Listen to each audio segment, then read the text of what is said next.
بسم اللہ الرحمن الرحیم۔ السلام علیکم عزیز طلبہ، اسپرٹ آف اسلام چینل میں ایک بار پھر خوش آمدید۔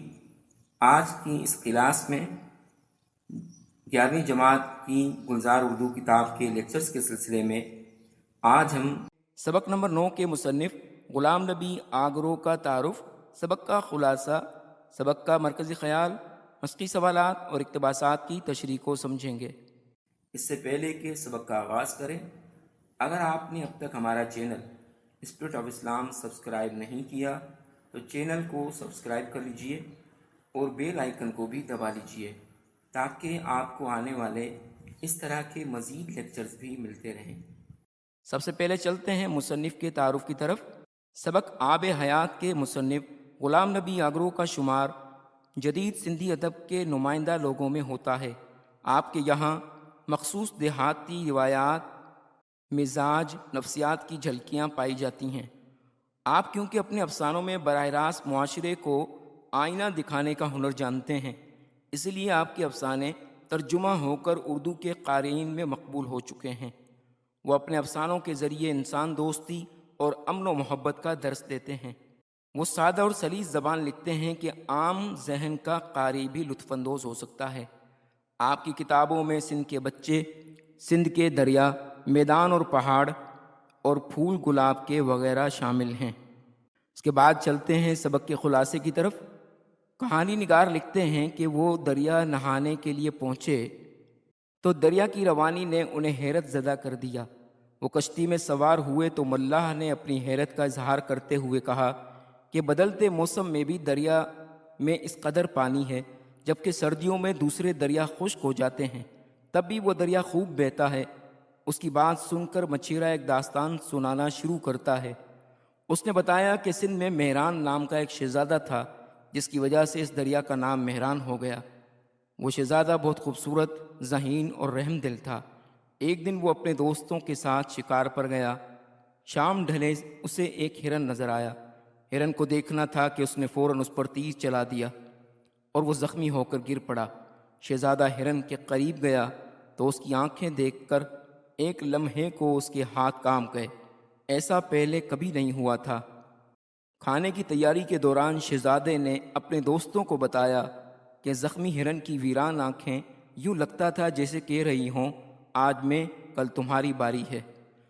دسترخوان میں شریک ایک وزیر زادے نے اس کی یہ بات سن کر سکندر اعظم کا ایک قصہ سنایا کہ سکندر اعظم اپنے 2 وزیروں کے ساتھ آب حیات کی تلاش میں نکلا۔ ایک موقع پر تینوں بچھڑ گئے۔ سکندر اعظم تو آب حیات سے محروم رہا، لیکن اس کے ساتھ ہی آب حیات پی کر حیات دوام پا گئے۔ وہ آج بھی بھٹکے ہوئوں کی رہنمائی کرتے ہیں۔ قصہ سن کر ایک جوش کے ساتھ شہزادہ مہران بھی آب حیات تلاش کرنے نکل کھڑا ہوتا ہے۔ چلتے چلتے وہ ایک اندھیرے غار میں داخل ہوتا ہے اور آب حیات کا چشمہ پا لیتا ہے۔ چشمے میں ایک مچھلی اس کا استقبال کرتی ہے۔ وہ اسے آب حیات پینے سے رکنے کی تلقین کرتی ہے۔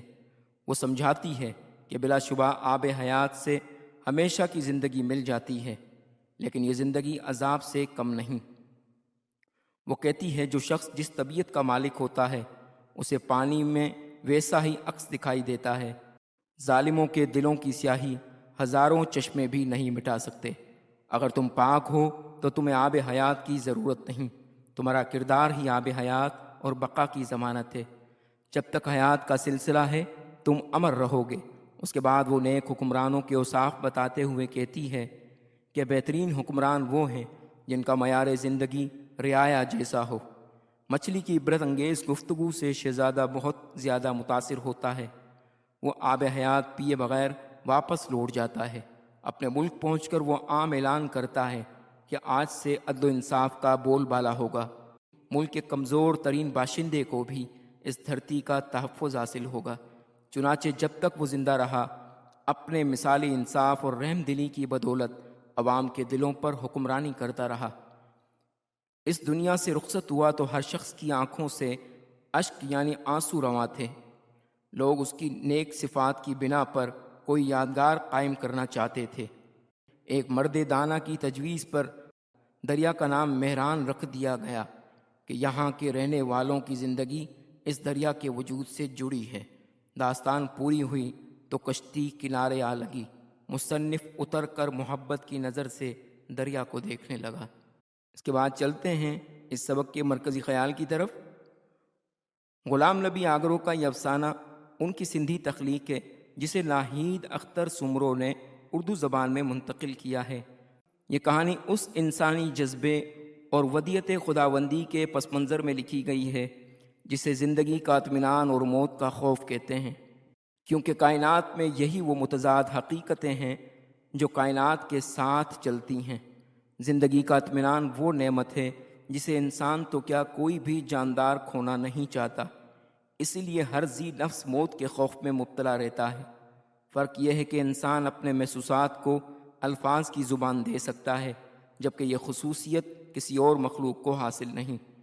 لیکن ہم چھلانگیں مارتے ہوئے یا اڑان بھرتے ہوئے پرندوں اور جانوروں میں زندگی کا اطمینان بھی دیکھ سکتے ہیں، اور کسی مرتے ہوئے جانور کی آنکھوں میں انسان جیسا ہی خوف ہمیں نظر آ سکتا ہے، جو اس بات کی دلیل ہے کہ کائنات میں سب سے قیمتی شے زندگی ہے، جس کی حفاظت کے لیے انسان ازل سے جدوجہد میں لگا ہوا ہے، کیونکہ وہ اسے کھونا نہیں چاہتا، لہٰذا کسی ایسے آب حیات کو ڈھونڈتا رہتا ہے جو اسے موت کے وار سے بچا کر لے جائے۔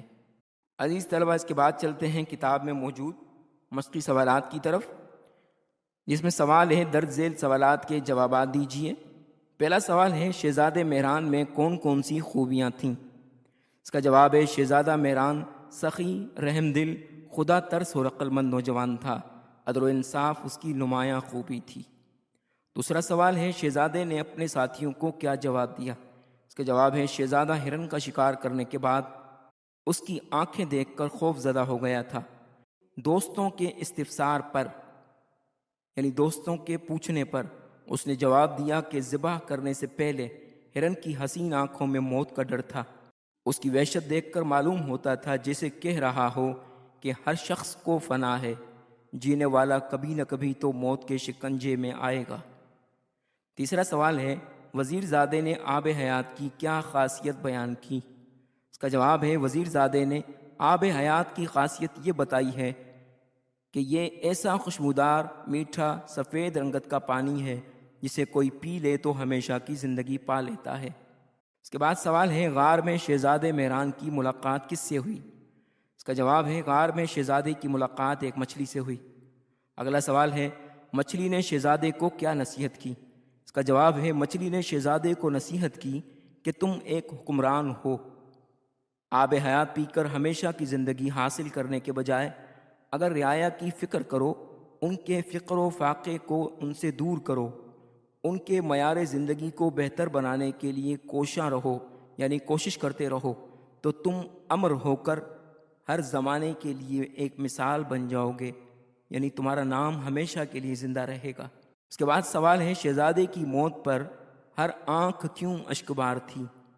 اس کا جواب ہے شہزادہ مہران ایک نیک دل اور انصاف پسند حکمران تھا۔ مظلوموں کے لیے اس کا وجود ایک ڈھارس تھا۔ اس کی حکومت رعایا کے دلوں پر تھی۔ اس کی خوبیوں کے باعث ہر شخص اس کے ساتھ قلبی لگاؤ رکھتا تھا۔ یہی وجہ ہے کہ اس کے مرنے پر ہر شخص یوں رو رہا تھا جیسے اس کا کوئی قریبی عزیز دنیا سے رخصت ہوا ہو۔ اس کے بعد سوال ہے دریا کا نام مہران کیوں رکھا گیا؟ اس کا جواب ہے شہزادہ مہران کے بعد لوگ اس کے نام پر کوئی یادگار قائم کرنا چاہتے تھے۔ انہوں نے چاہا کہ اس کا نام ایک ایسی چیز سے منسوب کریں جو رواں دواں ہو اور جس میں ہم سب کی زندگیاں پوشیدہ ہوں اور وہ قائم و دائم بھی ہو۔ تو ان کے ذہن میں دریا کا خیال آیا اور انہوں نے اس سے شہزادہ مہران کے نام سے موسوم کر دیا۔ اس کے بعد سوال ہے اس کہانی سے ہمیں کیا سبق ملتا ہے؟ اس کا جواب ہے اس کہانی سے ہمیں یہ سبق ملتا ہے کہ ہر شخص کو بالآخر مرنا ہے۔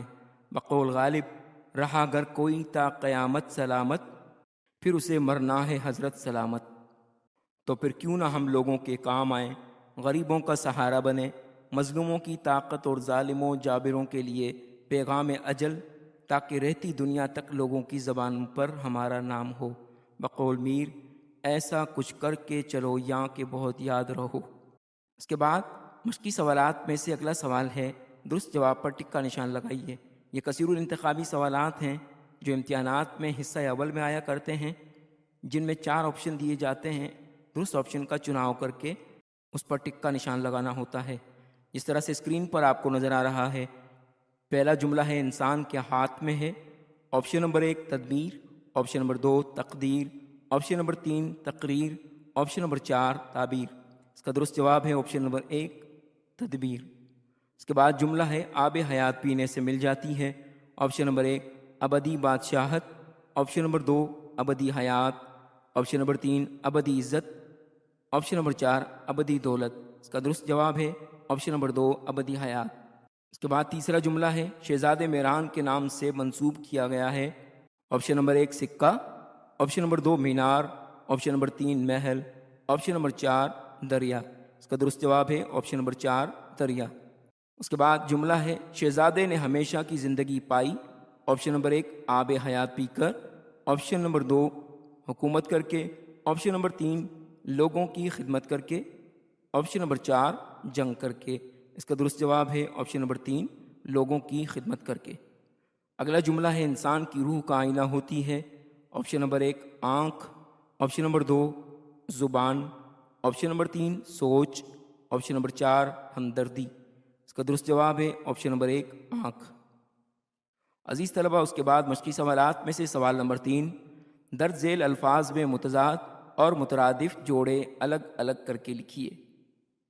یعنی اس میں ایک دوسرے کی اپوزٹ ورڈز بھی ہیں اور ایک دوسرے کی اور ملتے جلتے معنی والے الفاظ یعنی مترادفات بھی ہیں۔ تو کالم کی ایک طرف میں نے مترادفات الگ کر دیے ہیں اور دوسری طرف متضاد الگ کر دیے ہیں۔ اس طرح سے کالم کی ایک طرف مترادفات میں لفظ ہے کالا، اس کا مترادف ہوگا سیاہ۔ دوسرا لفظ ہے نیکی، اس کا مترادف ہوگا اچھائی۔ تیسرا لفظ ہے شرم، اس کی مترادف ہوگی حیا۔ اسی طرح سے متضاد میں پہلا لفظ ہے موت، جس کی ضد ہوگی زندگی۔ دوسرا لفظ ہے دن، اس کی ضد ہوگی رات۔ تیسرا لفظ ہے بوڑھا، اس کی ضد ہوگی جوان۔ چوتھا لفظ ہے خشکی، جس کی ضد ہوگی تری۔ عزیز طلبہ، مشقی سوالات میں سے سوال نمبر 5 ہے، درج ذیل الفاظ اور محاورے اپنے جملوں میں استعمال کیجیے۔ میں نے کالم کی ایک طرف الفاظ اور محاورے لکھ دیے ہیں اور دوسری طرف انہی الفاظ اور محاوروں کے مطابق جملے بھی لکھ دیے ہیں تاکہ آپ کو آسانی رہے۔ پہلا محاورہ ہے ہوا سے باتیں کرنا، جس کا جملہ کچھ اس طرح سے لکھا جائے گا، نہایت حسین اور پھرتیلا گھوڑا دوڑتا کیا تھا، یوں سمجھو ہوا سے باتیں کرتا تھا۔ اس کے بعد لفظ ہے اماوس، اس کا جملہ بنے گا اماوس کی رات تھی جب ہم بھیگتے ہوئے اسٹیشن پر پہنچے۔ تیسرا لفظ ہے ڈھیر ہونا، اس کا جملہ بنے گا قانون کے شکنجے کے سامنے سارے ڈاکو ڈھیر ہو گئے۔ اس کے بعد لفظ ہے حلال کرنا، اس کا جملہ بنے گا بدلتی ہوئی اقدار نے بہت سی حرام چیزوں کو حلال کر ڈالا ہے۔ اس کے بعد لفظ ہے تکہ بوٹی کرنا، اس کا جملہ بنے گا امیر شہر چاہتے تو باغیوں کی تکہ بوٹی کر سکتے تھے مگر انہوں نے رحم دلی کو ترجیح دی۔ عزیز طلبہ، اس کے بعد چلتے ہیں عبارت کی تشریح کی طرف۔ سوال ہے درج ذیل عبارت کی تشریح بحوالہ متن کیجیے، جس میں عبارت کو پڑھ لیتے ہیں۔ اب یہ یقین کرنے کے لیے کہ نیکی تمہارا پھل ہے یا بدی، اس پانی میں دیکھو، اس پانی میں بھی، اس پانی میں بھی جو انسان کی آنکھوں میں ہوتا ہے۔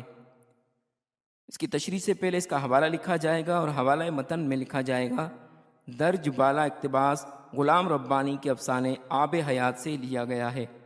چلتے ہیں اس کی تشریح کی طرف۔ مصنف نے شہزادہ میران کی کہانی بیان کی ہے کہ وہ آب حیات کی تلاش میں نکلا۔ جب وہ چشمے تک پہنچ گیا تو اس کی ملاقات ایک مچھلی سے ہوئی۔ مچھلی نے شہزادے کے ارادے کو جان کر اسے قیمتی نصیحت کی۔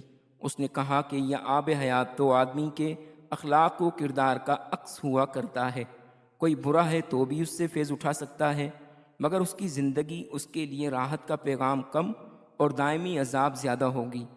وہ شخص جس نے سچائی اور رحم دلی کو اختیار کیا ہوگا، یہی آب حیات اسے ابدی مسرت یعنی ہمیشہ کی خوشی والی حیات بخش دے گا۔ لہٰذا اپنے باطن کو دیکھ کر فیصلہ کرو، تمہارا باطن آب حیات میں بھی دکھائی دے گا اور مخلوق خدا کی آنکھوں کے پانی میں بھی۔ اس کے بعد اگلا اقتباس ہے، اگر تمہاری روح پاک ہے تو پھر تمہیں کسی بھی آب حیات کی ضرورت نہیں۔ حوالہ اسی طرح سے لکھا جائے گا جسے پہلے بیان کیا گیا ہے۔ چلتے ہیں تشریح کی طرف۔